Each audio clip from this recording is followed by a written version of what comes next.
Subscribe कीजिए हमारे YouTube channel Saxena CP classes को और बेल आइकन को प्रेस कीजिए हमारा लेटेस्ट एजुकेशनल वीडियो सबसे पहले देखने की। बातें अच्छी हैं, कभी दो दिलों की मुलाकातें होंगी, जुबा चुप रहेगा फिर भी बातें होंगी। बातें हैं तो होंगी ही, है कि नहीं। आज हम लोग चैप्टर पढ़ने वाले हैं 1.3 का। देखिए प्रमेय जो है, इस प्रमेय को आपको सिर्फ समझना है। इस प्रमेय के जरिए प्रश्नावली 1.3 के जितने क्वेश्चन हैं हम लोग करेंगे। और इस बात को भी आप ध्यान रखिएगा कि यहाँ से एक प्रश्न 100% परीक्षा में आता है तो जरूर आता है, 100% आएगा। इस बात को आप लोग ध्यान रख लीजिएगा। क्वेश्चन देखिए, प्रमेय क्या बोल रहा है कि मान लीजिए P एक अभाज्य संख्या है।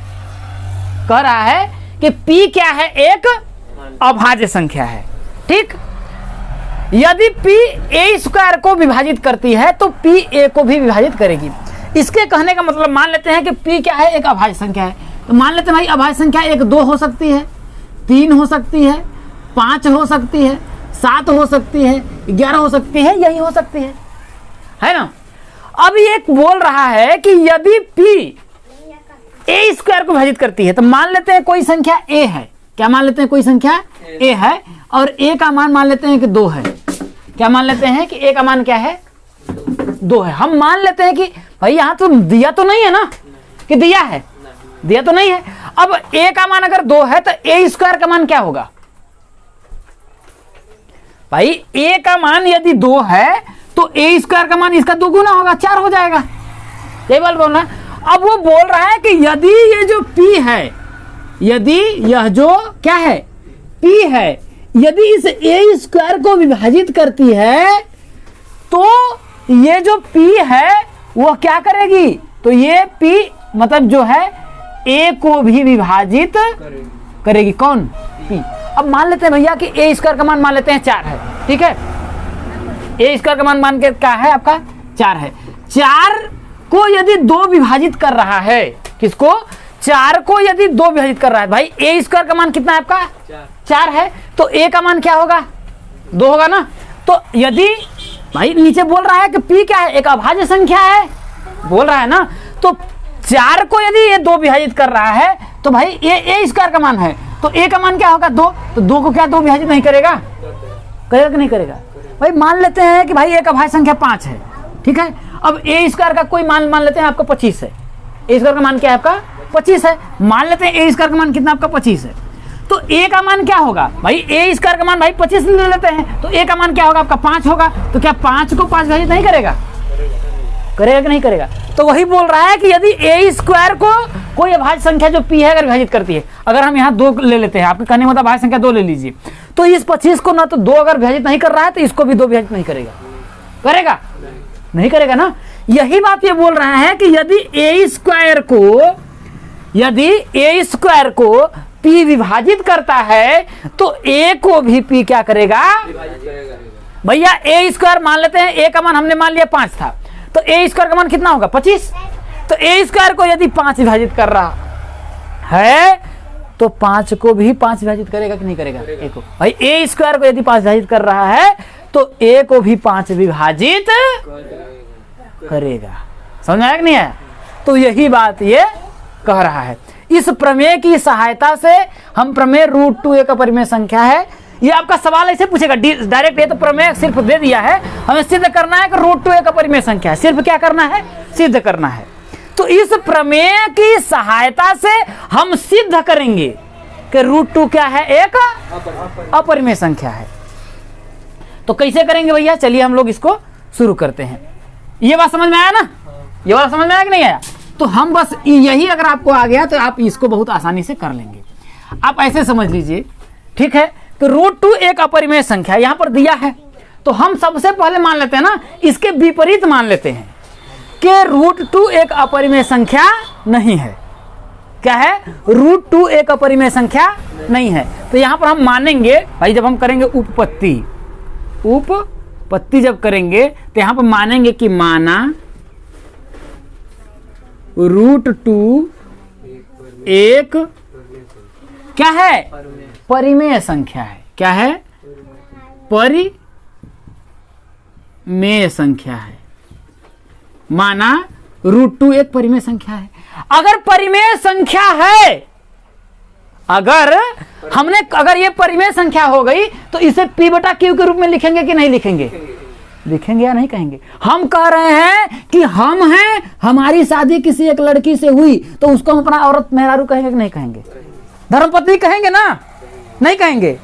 तो भैया जब ये √2 एक अपरिमेय संख्या हो गई तो इसका मतलब इसे P बटा Q के रूप में हम लिख सकते हैं। P बटा Q के रूप में हम लिख सकते हैं। तो अतः इसे P बटा Q के रूप में हम लिख सकते हैं। भाई परिमेय संख्या, तो इसका कहने का क्या मतलब है कि √2 बराबर P बटा Q, जहां Q का मान 0 आपका नहीं होगा, क्योंकि परिमेय संख्या यही बोलता है ना कि √2 जो है P बटा Q के रूप में है। अब यहां पर एक बात ध्यान रखिएगा कि P बटा Q के रूप में हमने इसे लिख दिया। यहां पर लिखेंगे कि जहां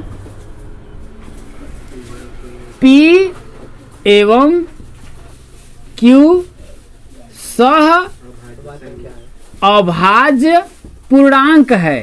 क्या है? पूर्णांक है।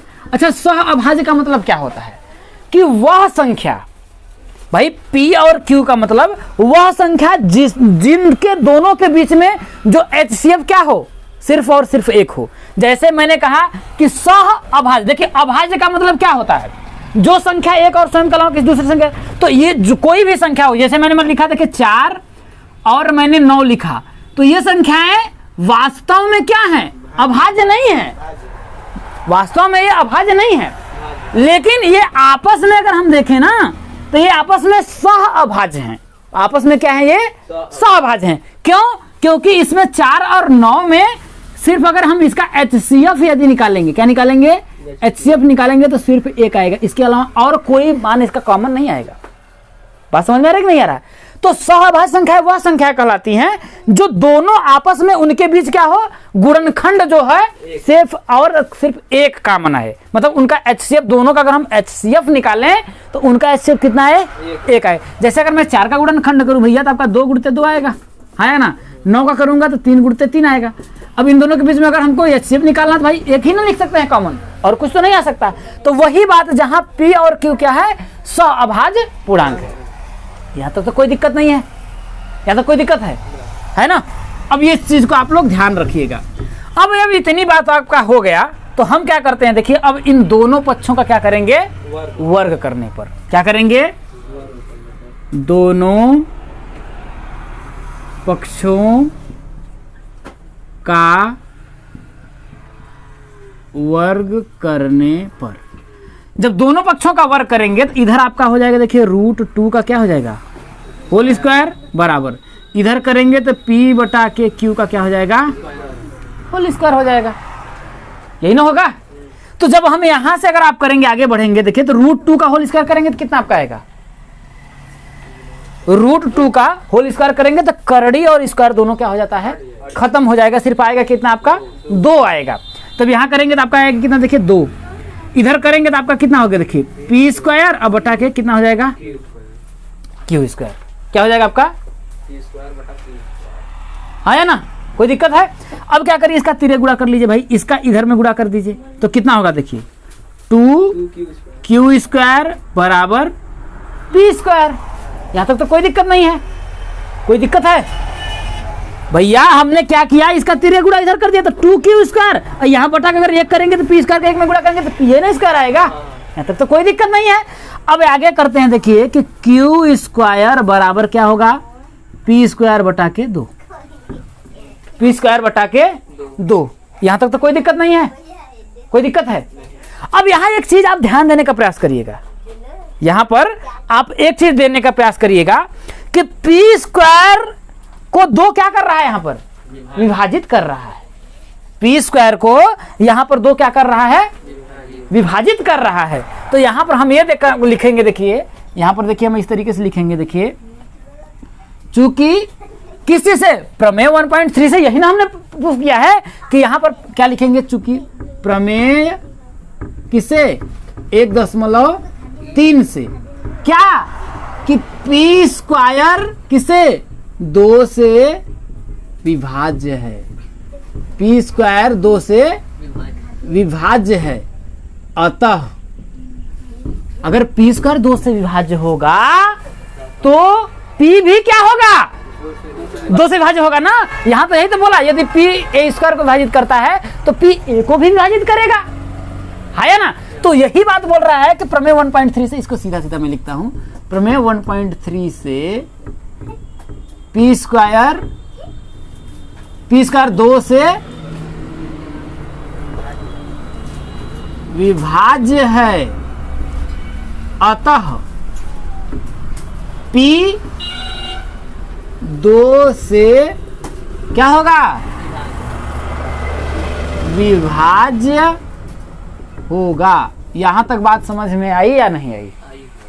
यहां तक बात समझ में आई। अब मान लेते हैं कि भैया P को हम लोगों ने 2 से विभाजित किया होगा। क्या किया होगा? P को 2 से विभाजित किया होगा। तो मान लेते हैं कि P बराबर आप लोगों का मान लेते हैं भाई 2, और कुछ नहीं पता मान लेते हैं कि m बार में गया होगा। मैं ये बात नहीं समझ में आया होगा कि समझ में आया? जैसे आप मान लेते हैं, जैसे हम ये मान लेते हैं भैया कि कोई संख्या है, ऐसे समझ लीजिए कोई संख्या मान लेते हैं 6 है, उसको मैंने 2 से विभाजित किया। क्या किया? कोई संख्या जो है 6 है उसको मैंने 2 से विभाजित किया। बात समझ रहे हैं? तो क्या मैं भाई कितनी बार में गया, तो इसको लिखेंगे ना 2 गुणित 3 बार में। भैया संख्या तो 6 को 2 गुणित 3 नहीं लिख सकते हैं, लिख सकते हैं नहीं लिख सकते हैं। अब वही संख्या मान लेते हैं आपका 12 है, तो 2 से विभाजित करेंगे तो भाई 12 बराबर क्या लिखेंगे, 2 गुणित 6, 2 गुणित 6। तो अगर 2 से विभाजित है तो भैया हमको पता ही नहीं ना पी का मान कितना है, कि पता है पी का मान? पता तो नहीं है। तो हम मान लेते हैं कि पी को 2 गुणित कितनी बार आया, पी का मान अगर भाई 6 हो रहा होगा तो 2 गुणित एम का मान 3 होगा, पी का मान अगर 8 होगा तो एम का मान 4 होगा। हाँ, ये बात समझ में आ रही कि नहीं आई? तो वही बात हमने भाग देकर के, क्योंकि अब फिक्स तो है नहीं, लेकिन उसका एक अभाज्य गुणनखंड क्या होगा, 2 होगा कि नहीं होगा? होगा ना। तो क्या मैं P बराबर 2m नहीं लिख सकता हूं? लिख सकते हैं, है कि नहीं? इसे क्या करिए आप, समीकरण नंबर क्या कर लीजिए, नहीं 1 मिनट, कहाँ हम लोगों ने किया था, पी स्क्वायर बराबर, तो यहाँ पर हम लोगों ने किया था ना, तो क्यू स्क्वायर बराबर, ठीक है। इसको समीकरण नंबर क्या करिए, इसे समीकरण नंबर 1 मान लीजिए, समीकरण 1 मान लीजिए, इसे समीकरण क्या मान लीजिए, 2 मान लीजिए। तो P बराबर 2m किसमें, समीकरण 1 में रखने पर, किसमें, P बराबर 2m समीकरण 1 में रखने पर। यहां तक बात समझ में आया? अब P बराबर 2m जब हम समीकरण 1 में रखेंगे तो क्या होगा आपका, देखिए 2q स्क्वायर बराबर क्या होगा, 2q स्क्वायर बराबर P के जगह पे कितना होगा, 2m होगा ना। 2m का क्या हो जाएगा, होल स्क्वायर हो जाएगा। क्या हो जाएगा? यहाँ तक तो कोई दिक्कत नहीं है, हाँ ना। अब हम जब करेंगे देखिए तो 2q स्क्वायर बराबर इधर करेंगे ना तो कितना होगा, 4m का स्क्वायर, यही तो होगा। होगा या नहीं होगा? होगा ना। अब देखिए यहां पर आपको, देखिए ये 2 से अगर हम काटेंगे तो यहाँ कितना आएगा, देखिए 2 आएगा कि नहीं आएगा, आया ना। तो यहां इसको मैं ऐसे नहीं लिख सकता हूं, 2m स्क्वायर बराबर q स्क्वायर, तो m स्क्वायर बराबर क्या होगा, q स्क्वायर बटा के 2 हो जाएगा कि नहीं हो जाएगा? कोई दिक्कत है?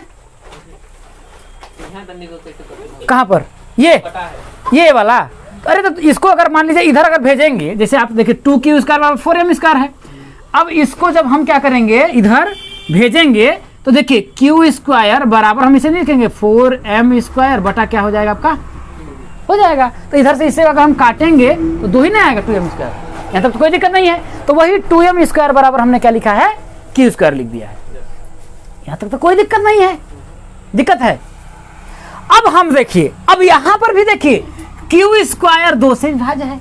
यहां पर देखिए ये क्या बोल रहा है, यहां पर देखिए q स्क्वायर अगर 2 से विभाज्य है तो यहां पर लिखेंगे वही प्रमेय 1.3 से, चूंकि प्रमेय 1.3 से क्या कि q स्क्वायर क्या है, 2 से विभाज्य है। क्यू स्क्वायर 2 से विभाज्य है। अतः क्यू भी क्या होगा, अतः क्यू 2 से विभाज्य होगा कि नहीं होगा? होगा ना, 2 से विभाजित होगा कि नहीं भाई? तो यहां पर हो गया। अब जब ये 2 से विभाज्य होगा तो वही तरीका भैया, मान ले क्यू का मान तो फिक्स नहीं है ना भाई, क्यू को भाई 2 से विभाजित किया, हमको तो पता नहीं है ना कितना मान आएगा, तो मान लेते हैं कि क्यू बराबर कितना आपका हो गया भाई 2n, मान लेते हैं 2n बार में क्या होगा भाई। क्यू का मान अगर मान लेते हैं, अगर आपका 10 रहता तो 2 से भाग देते तो कितना होगा, 5 आएगा ना। इसका मतलब कि 10 बराबर 5 गुणित 2 लिखेंगे नहीं, 2 गुणित 5 आया ना। तो भैया 10 मान फिक्स तो नहीं है ना क्यू का है, तो भाई मान लेते हैं n टाइम में गया तो भाई 2n टाइम में गया।